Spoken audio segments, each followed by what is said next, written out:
Commander Jake Morrison stood on the bridge of the UES Endeavour and watched the stars through the main screen. 3 months had passed since they left Earth on humanity's first deep space mission. The ship moved through the dark space beyond Neptune, searching for signs of life among the distant stars.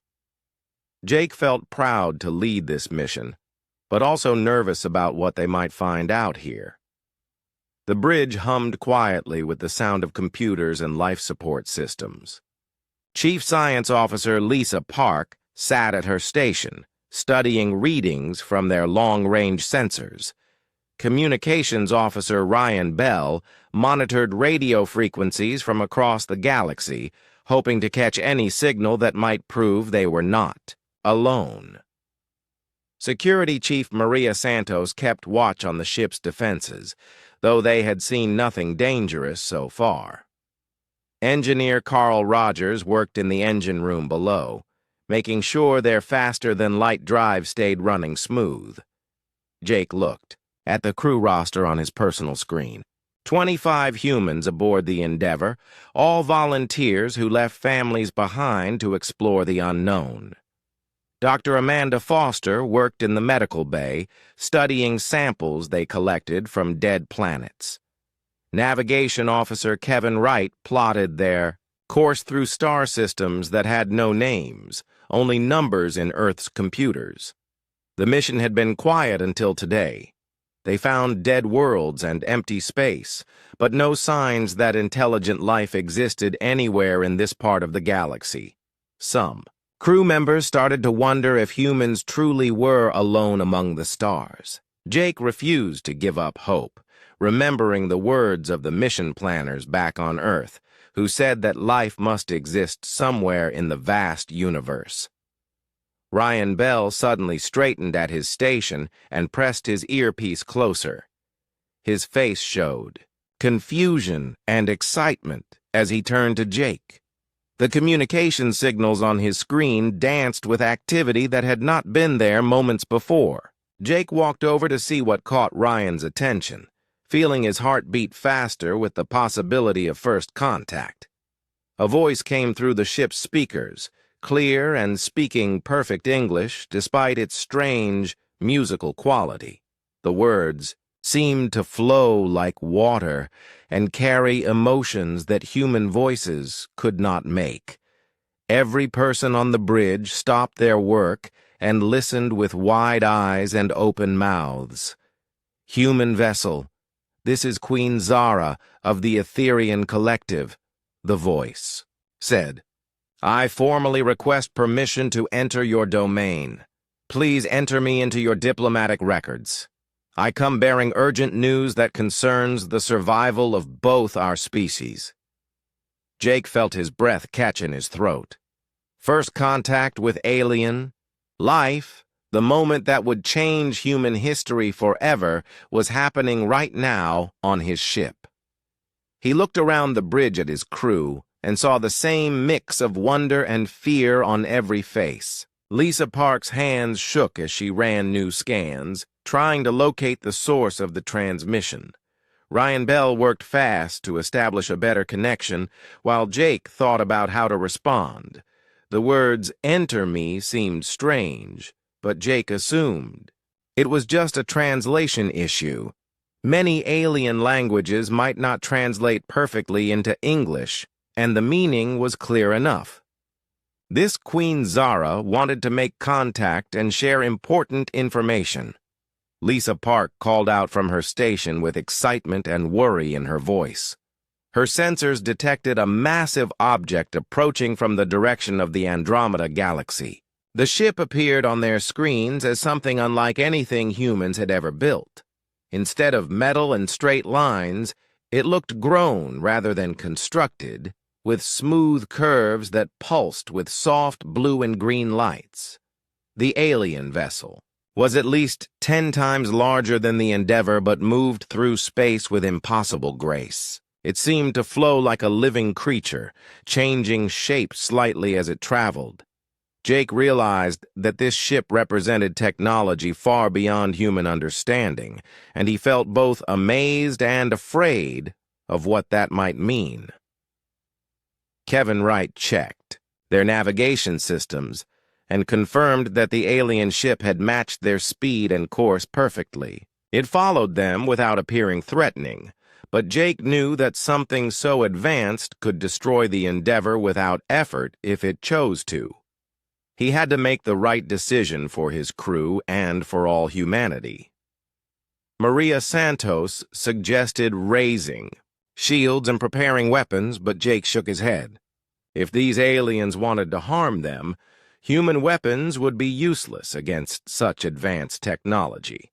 Better to show peaceful intentions and hope for the same in return. Jake had studied first contact protocols during training, but no one had prepared him for the reality of this moment. A second transmission came through the speakers, and this time Queen Zara's voice carried clear desperation. "Please, you must allow me entry to your ship. My people are dying, and according to our ancient archives, only humans possess the specific neural patterns needed to interface with our sacred technology." Jake made his decision quickly. He opened a channel and spoke clearly into his microphone. "Queen Zara, this is Commander Jake Morrison of the Earthship Endeavor. We accept your request for peaceful contact. You have permission to approach, but we ask that you explain your intentions before boarding our vessel." The alien ship moved closer, and Jake could see more details of its biomechanical structure. Parts of it seemed to breathe, and patterns of light moved across its surface like thoughts flowing through a giant brain. Lisa Park's readings showed that the ship generated energy in ways that human science could not explain, using what appeared to be living systems instead of traditional engines. Jake knew that everything changed in this moment. Humanity was no longer alone in the universe, and whatever happened next would determine whether humans would find friends or enemies among the stars. He looked at his crew and saw brave people ready to face the unknown, just as humans had always done throughout history. Whatever Queen Zara needed from them, they would listen and try to help if they could. Queen Zara appeared on the Endeavor in a flash of silver light that made the air smell like flowers after rain. Jake Morrison and his crew watched in amazement as the alien queen took solid form in their transport bay. She stood much taller than any human, with skin that looked like liquid metal shifting between blue and silver colors. Her large eyes had many sides like cut diamonds and seemed to hold the wisdom of ages, along with deep sadness. Dr. Amanda Foster stepped forward with her medical scanner, trying to understand how Queen Zara's body worked. The readings showed impossible things. The alien queen seemed to exist as both matter and energy at the same time. Her body temperature changed constantly, and her heart rate followed patterns that human science could not explain. Amanda had studied biology for 20 years, but nothing prepared her for a being who seemed to defy the basic rules of life. Queen Zara spoke in her musical voice, and Jake noticed that her words seemed to come from everywhere at once rather than just her mouth. "Commander Morrison, I thank you for allowing me aboard your vessel. Time grows short, and I must explain why my people need your help." She moved with flowing grace toward the bridge, her feet barely touching the floor as she walked. The crew followed Queen Zara to the main meeting room, where she stood before the large display screen. With a gesture of her hand, images appeared showing her homeworld and the 12 star systems of the Etherian Collective. Jake saw cities made of living crystal that grew like plants toward purple skies, flying creatures that looked like rays, of light carried Etherian people between buildings that pulsed with the same bioluminescent patterns as Queen Zara's skin. "My people have lived in peace for 50,000 of your years," Queen Zara explained. "We exist as both individuals and as part of a shared consciousness that connects every Etherian across our worlds. This mental link allows us to share knowledge, emotions, and experiences instantly across vast distances. It is what makes us who we are." Lisa Park asked how such a connection was possible, and Queen Zara touched the wall of the ship. Suddenly, everyone in the room felt a brief moment of contact with an alien mind. For just a second, Jake experienced thoughts and feelings that were not his own. Memories of flying through crystal canyons, the joy of discovering new mathematics, and love for beings he had never met. The sensation ended quickly, leaving the humans breathless and amazed. "3 months ago, our ancient enemies found us again," Queen Zara continued, and her skin darkened with fear. "The Devourers, a species that consumes the life force of other beings, created a plague specifically designed to attack our mental connections. When an Etherian loses their link to the collective, they lose their sense of self and die within days." The display screen showed horrible images of Etherian cities going dark as the plague spread. Jake watched beautiful, glowing beings become dim and lifeless as their connection to their people was severed. Entire populations fell silent as the mental network that sustained them collapsed system by system. Carl Rogers, the chief engineer, studied the technical data that Queen Zara shared. He found that the plague worked by disrupting specific brainwave patterns that allowed Etherians to connect with each other. The attack was so precise that it seemed designed by someone who understood Etherian biology perfectly, suggesting that the Devourers had studied their victims for a long time before striking. "Our most sacred artifact, the Mind Nexus, has the power to heal the plague and restore our connections," Queen Zara said. "But it requires a specific type of neural pattern to activate its healing protocols. For generations, we searched the galaxy for beings with the right mental signature. Your species alone possesses what we need." Dr. Foster asked what made human brains so special, and Queen Zara's eyes brightened with something like hope. "You think in ways that are both logical and wildly creative, disciplined yet rebellious. Your minds can hold contradictory ideas at the same time and find truth in paradox. This chaos combined with structure is exactly what our technology requires to function." Kevin Wright pulled up star charts showing the distance to Etherian space. The journey would take 2 weeks even at maximum faster than light speed, and Queen Zara warned that more of her people died every day the plague continued to spread. Jake felt the weight of responsibility settling on his shoulders. An entire civilization's survival might depend on decisions he made in the next few minutes. "Maria." Santos asked about the Devourers and whether they posed a threat to humanity. Queen Zara's skin turned almost black with fear as she described beings that existed only to consume life energy from other species. They traveled in massive hive ships, stripping entire worlds of all living things before moving on to find new victims. The plague they created for the Etherians was just their latest weapon in a war that had lasted for millions of years. "The Devourers fear species that cannot be easily consumed," Queen Zara explained. "Your unpredictable nature and strong individual wills make humans difficult targets. But if they destroy us, they will eventually turn their attention to Earth. Helping my people survive serves your own species' long-term interests." Jake looked around the room at his crew and saw determination replacing fear on their faces. These were people who had volunteered to explore the unknown and risk their lives for the advancement of human knowledge. Now they faced a chance to save an entire alien civilization and possibly protect Earth from a terrible enemy. Ryan Bell established a secure communication link with Earth, but Jake knew that messages would take months to reach home and return. By the time Earth Command could send instructions, the Etherian Collective would be extinct. The decision had to be made here and now by the crew of the Endeavor.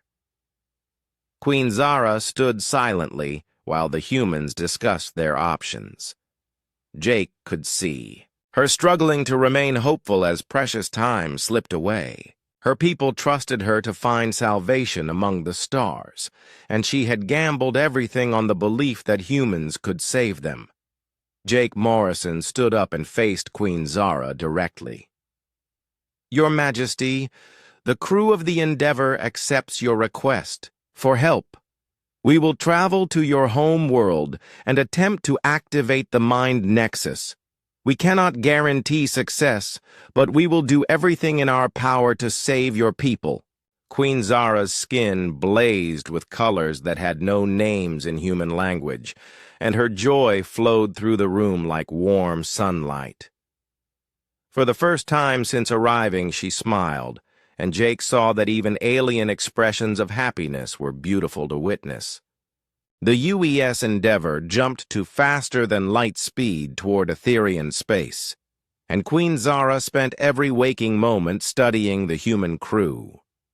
She walked through the ship's corridors like a curious student, asking questions about everything from their sleeping habits to their dreams. Jake Morrison found her fascination with human nature both amusing and touching as she tried to understand what made his species so unique.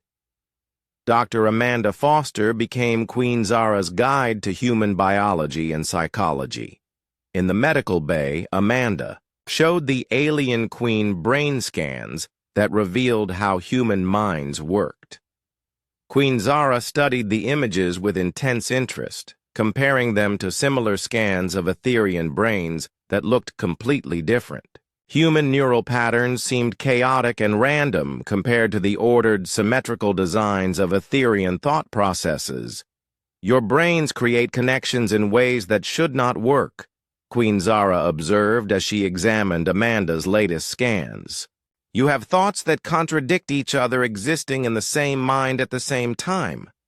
How do you function with such mental chaos?" Amanda laughed and explained that contradiction was part of what made humans creative. "We can believe in both science and magic, logic and intuition, hope and fear all at once. This lets us see solutions that more organized minds might miss." Queen Zara watched Amanda work on repairing a broken medical scanner using spare parts from 3 different machines. The alien queen had never seen anyone fix equipment by combining incompatible components, but Amanda made it work through creative thinking and stubborn determination. The repaired scanner functioned better than it had when new, proving that human innovation often improved on original designs. In the engine room, Carl Rogers demonstrated human engineering skills by jury-rigging a communications array using Etherian, biotechnology, and human electronics.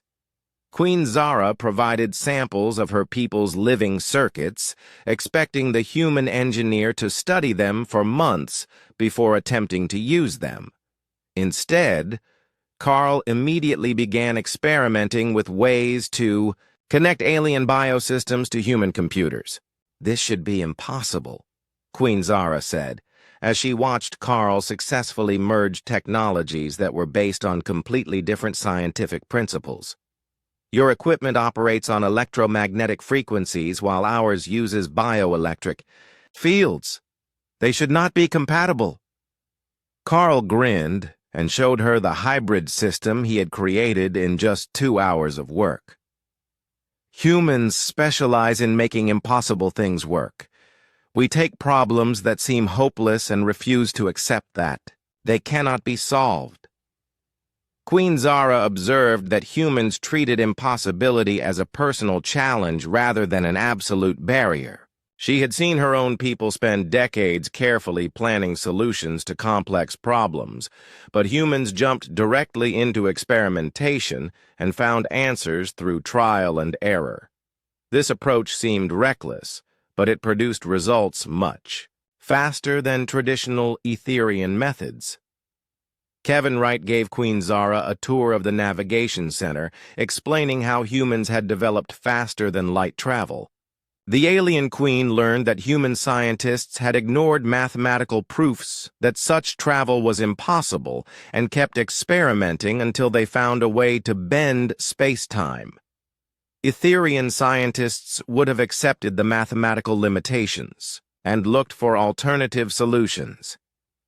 "Your species has a strange relationship with reality," Queen Zara commented, as Kevin showed her records of human space exploration. "You see barriers as temporary inconveniences rather than permanent obstacles." Kevin pulled up historical records from Earth, showing Queen Zara how humans had survived ice ages, plagues, wars, and natural disasters that should have destroyed their civilization.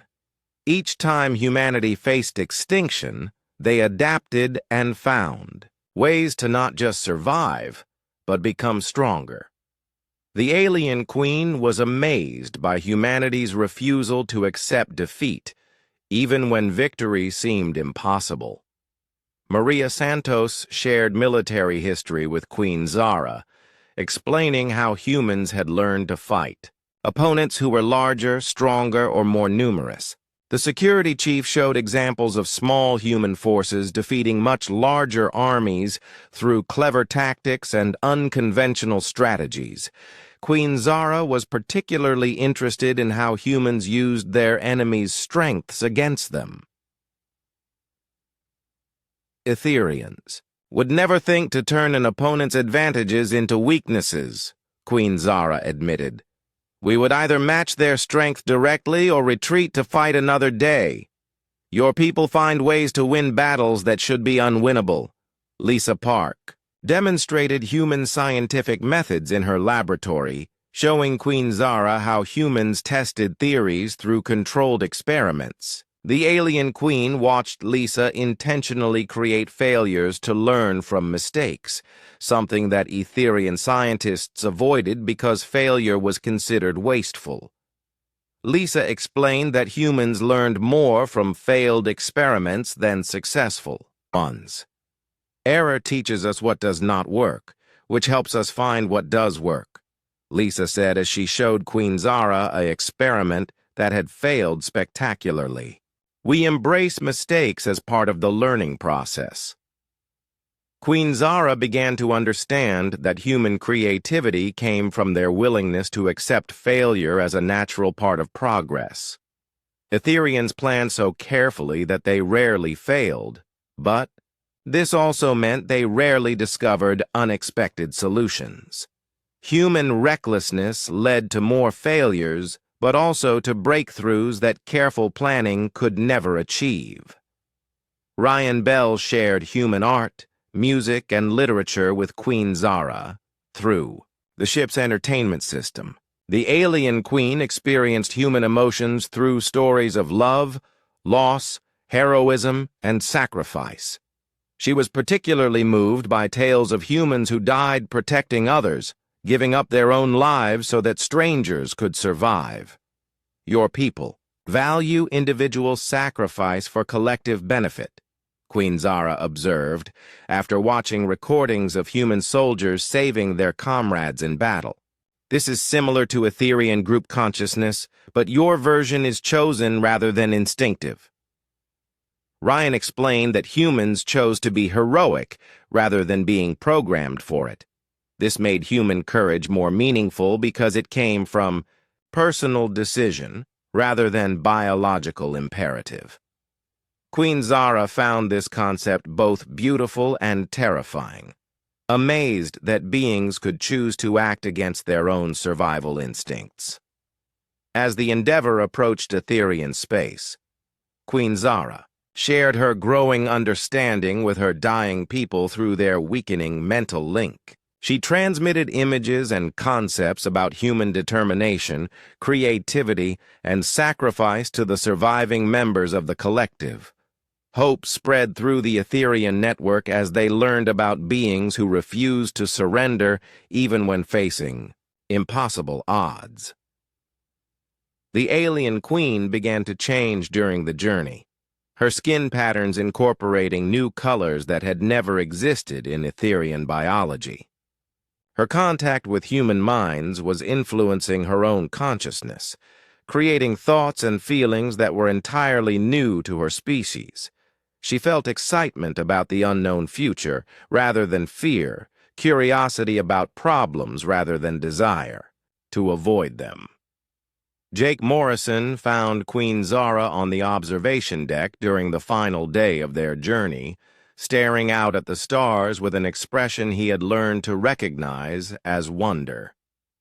She turned to him with eyes that sparkled with borrowed human emotion and said, "Your people have already begun to change us, Commander. Whatever happens when we reach my world, the Etherian collective will never be the same." The Etherian homeworld appeared on the Endeavor's main screen like a dying jewel against the black of space. Jake Morrison and his crew watched in sadness as they saw what had once been a paradise of crystal cities and flowing gardens.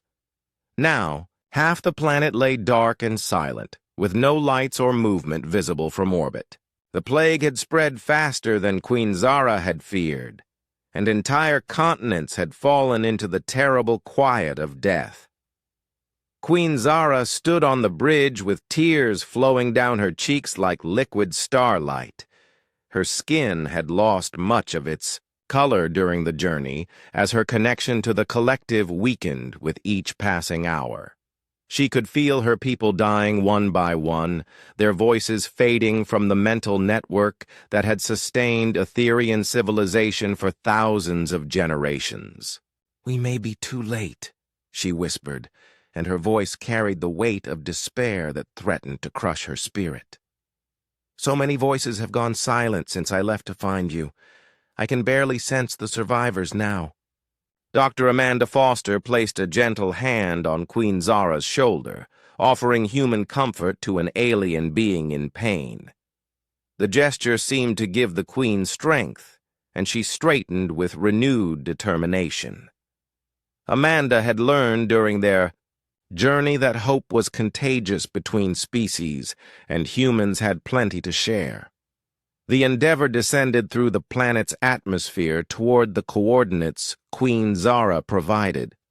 The ship passed over cities that had once glowed with bioluminescent beauty, but now stood empty and gray. Gardens that had pulsed with living light were withered and still. The humans could see why Etherians died when they lost their mental connections.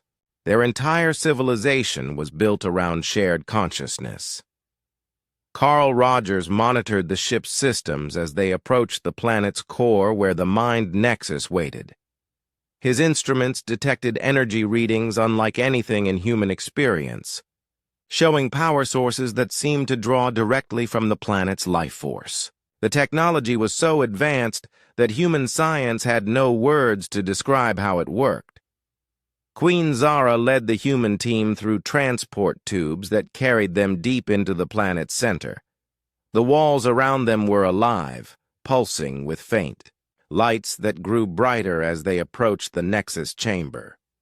Kevin Wright checked his navigation equipment and realized they were traveling through what amounted to a planet-sized brain, with neural pathways stretching in every direction. The Mind Nexus chamber took Jake's breath away with its alien beauty. The space was vast enough to hold Earth's largest cities, with a ceiling that disappeared into misty darkness above.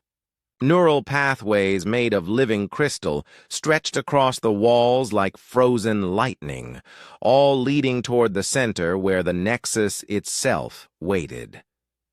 The artifact looked like a combination of the most advanced computer humanity could imagine and a living organism that had grown rather than been built, its surface covered with patterns that shifted and flowed like liquid light, creating designs that seemed to carry meaning beyond human understanding. The Nexus pulsed weakly with failing energy, its colors dim and irregular as the plague continued.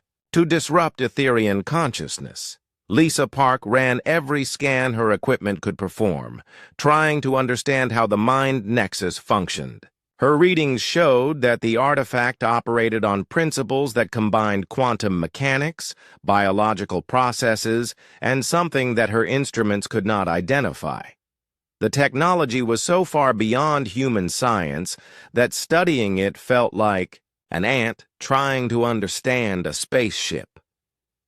Queen Zara approached the Nexus with reverence and explained how the interface process was supposed to work.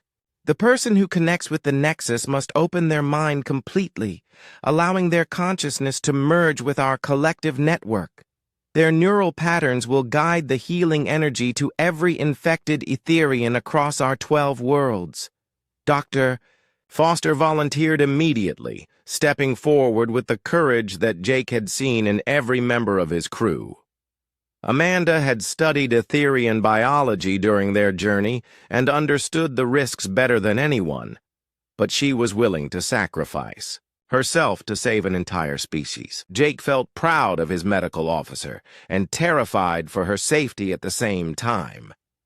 Amanda placed her hands on the Nexus interface, and immediately her body convulsed with pain as alien thoughts flooded her human mind. The connection between human and Etherian consciousness was violent and chaotic, like trying to force two different types of electricity through the same wire. Amanda screamed as her brain struggled to process thoughts that were never meant for human minds. Carl Rogers pulled Amanda away from the Nexus before the interface could kill her, and she collapsed unconscious in his arms. Her vital signs showed that the brief contact had nearly stopped her heart, and her brain waves displayed patterns that Dr. Foster had never seen in human patients. The direct approach had failed, and they were running out of time as more Etherians died with each passing minute. Jake studied the problem with the analytical mind that had made him a successful commander. The issue was not that humans lacked the right neural patterns, but that individual human consciousness was too small to handle the collective awareness of an entire species. One person could not carry the mental load of billions of connected minds. "What if we don't use just one person?" Jake asked Queen Zara. "Humans work best as teams.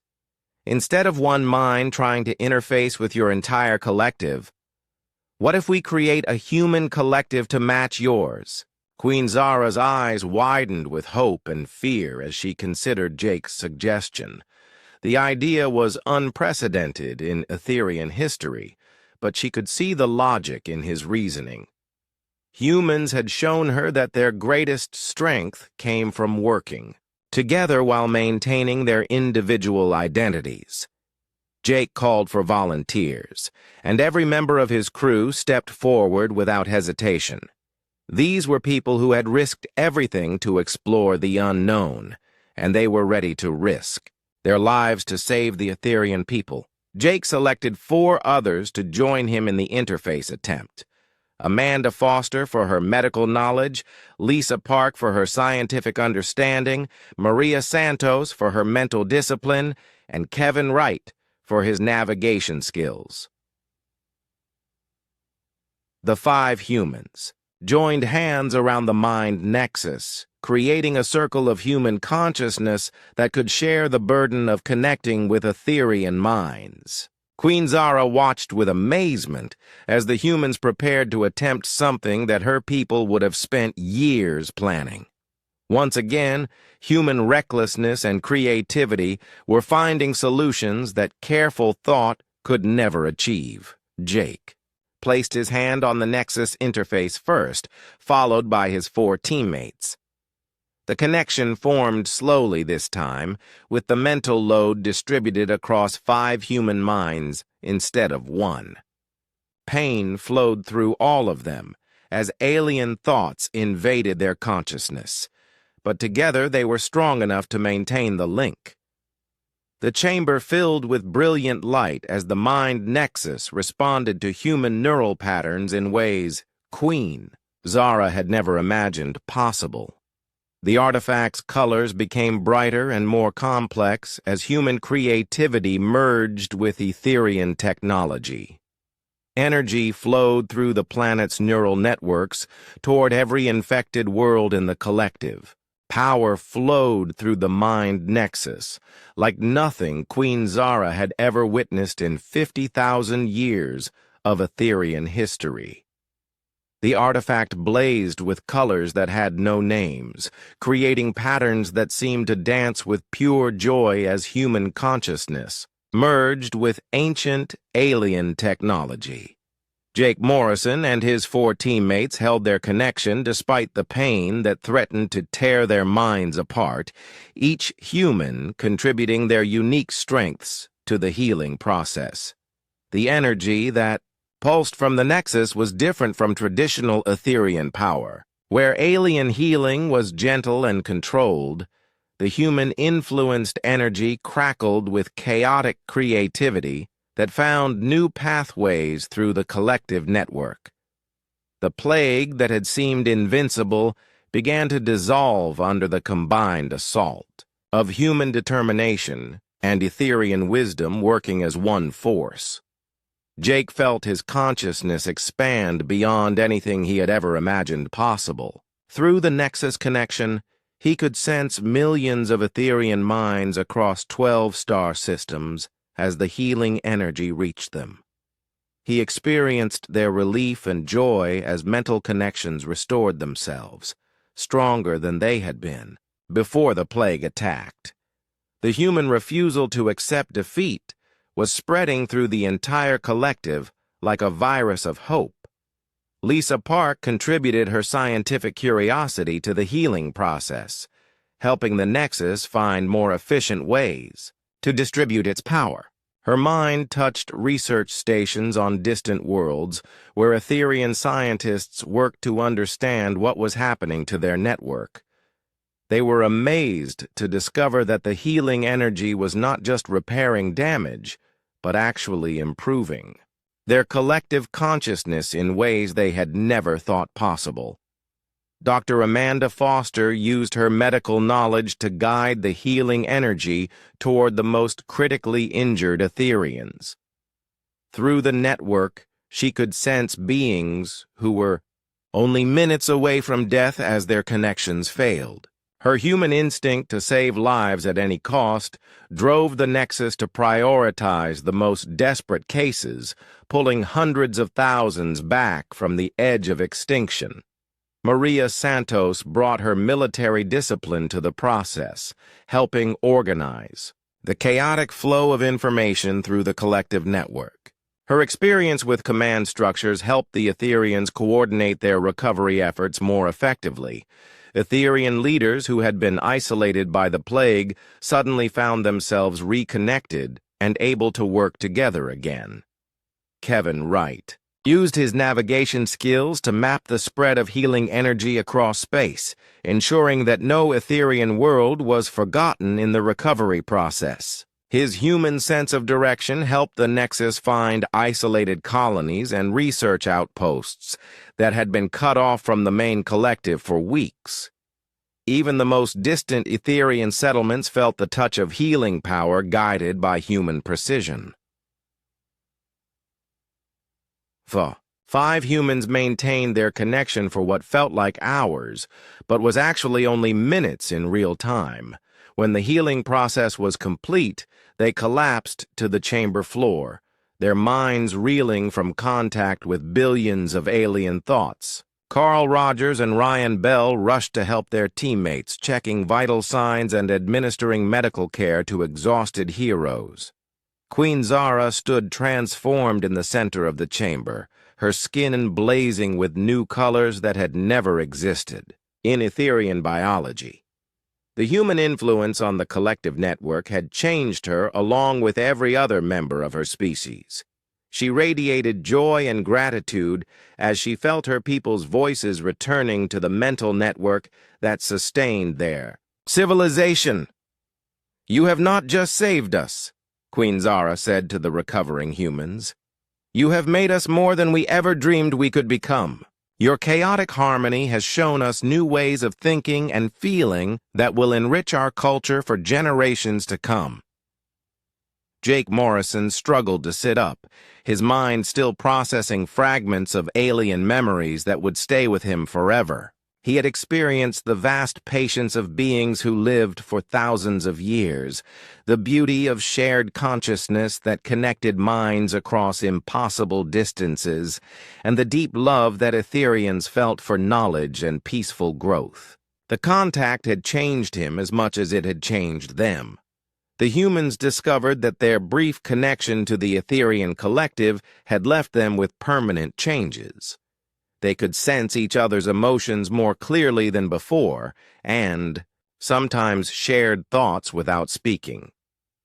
Dr. Foster found that her medical intuition had improved dramatically, while Lisa Park could visualize complex scientific problems in ways that seemed almost magical. Queen Zara explained that the healing process had created something entirely new in the galaxy. The Etherian collective now incorporated human neural patterns into its structure, giving her people access to human creativity and determination. At the same time, the 5 humans retained a partial connection to alien consciousness that enhanced their natural abilities. As news of the successful healing spread across Etherian space, celebrations erupted on every world in the collective. Cities that had been dark for weeks blazed with bioluminescent joy as their inhabitants reconnected with loved ones they had thought were lost forever. The plague that had threatened to destroy their civilization was completely eliminated, unable to survive contact with the hybrid human-Etherian consciousness. Queen Zara formally announced the creation of the Human-Etherian Alliance before representatives of both species. She declared that humanity would be welcomed as honored partners in Etherian space, with access to biotechnology that would revolutionize human medicine and space travel. In return, humans would provide consultation on creative problem-solving and unconventional approaches to scientific challenges. The UES Endeavor prepared to return to Earth, carrying samples of Etherian biotechnology and detailed records of their historic first contact mission. The crew knew that their discovery would change human civilization forever, opening up possibilities for exploration and development that previous generations could never have imagined.